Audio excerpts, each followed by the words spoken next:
If the federal government shuts down, will investors be celebrating? I know I will be. I'm Alan Barton. Stand by for a special Facebook edition of the Front Page.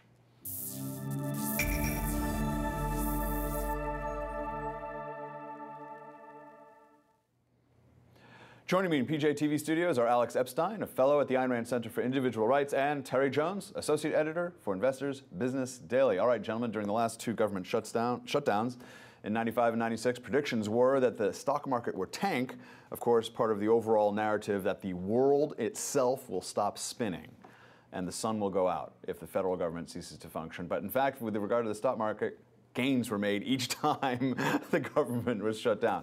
So should investors be looking at this as a buying opportunity, perhaps, or what do you think, Terry? Well, perhaps. I actually have looked into the numbers here, and from the middle of 1996 to roughly 2000, the stock market went from about 5,700, as measured by the Dow Jones, 5,700 to almost 11,000, a gain of 88%.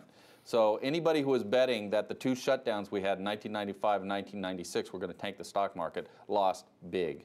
So I would not bet against it going up. Now, obviously, the stock market has a lot of other things to worry about other than shutdowns, but certainly the shutdown did not affect it then.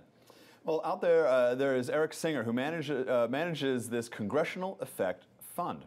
He says investors should actually welcome a shutdown because it would be a sign that Congress is actually going to have a serious discussion about things that affect the economy.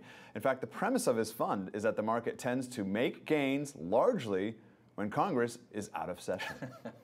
That's the whole. He invests when Congress is out of session. So he has the data to prove it. So why does congressional activity seem to actually hurt the growth of stocks? Alex, any radical? I would really need to. I don't know. To feel comfortable commenting on this, I'd really need to do my due diligence on this particular guy's fund.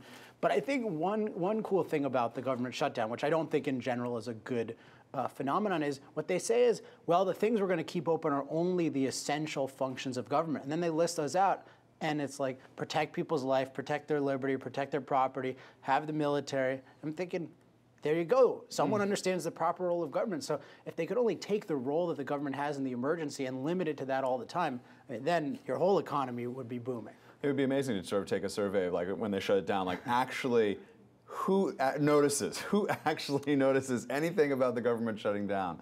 I bet not anyone you know and not anyone that person knows. All right, gentlemen, that's all the time we have. Viewers, check out PJTV for all the analysis you need of the week's headlines on Front Page, hosted by me, Alan Barton. Are you sick of the boring Sunday morning news chat shows? Because I am. Check out Front Page on Friday, Saturday. Save your Sunday mornings for what is really important, namely sleeping until the government starts functioning again.